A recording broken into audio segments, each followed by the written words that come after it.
வணக்கம். சற்று முன் கிடைக்கப்பெற்ற மிக மிக முக்கியமான செய்தி ஒன்று வெளியாகியுள்ளது.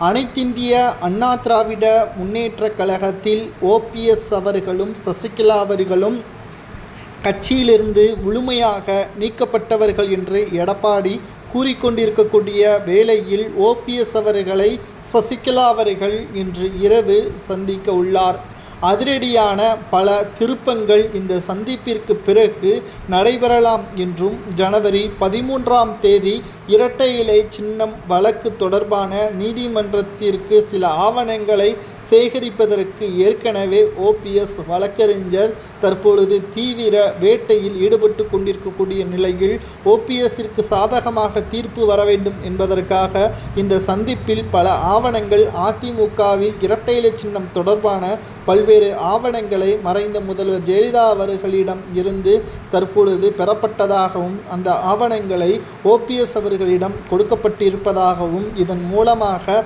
ஓபிஎஸ் அவர்கள் வருகின்ற சட்டப்பேரவை தேர்தலிலும் கூட தலைமை பொறுப்பை ஏற்கலாம்.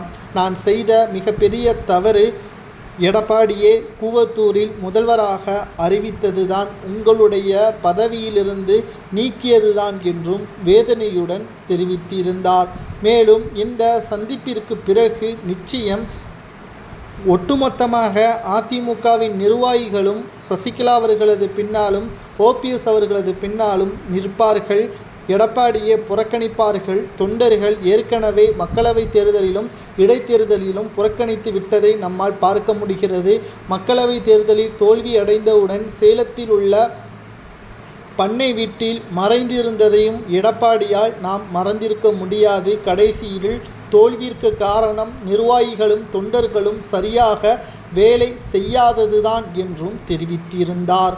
தற்பொழுது ஒட்டுமொத்தமாக அனைத்து இந்திய அண்ணா திராவிட முன்னேற்றக் கழகத்தை மீட்டெடுப்பதற்கு கடைசி ஆயுதமாக ஒன்று நீதிமன்றம், இன்னொன்று மக்களவை தேர்தலுக்கு பிறகு நடைபெறக்கூடிய சட்டப்பேரவை தேர்தல். இந்த இரண்டிலும் நீதிமன்றத்தின் தீர்ப்பு ஓபிஎஸ்ஸிற்கு சாதகமாக வந்தால் ஓபிஎஸ் அவர்கள் சட்டப்பேரவை தேர்தலை சந்திப்பார். இல்லை என்றால் சட்டப்பேரவை தேர்தல் முடிந்த பிறகு, எடப்பாடியை விரட்டியடிக்கப்பட்ட பிறகு, அதிமுக தோல்வியடைந்த பிறகுதான் ஓபிஎஸ் அவர்களது கையில் செல்லும். அதில் எந்த ஒரு மாற்று கருத்தும் கிடையாது.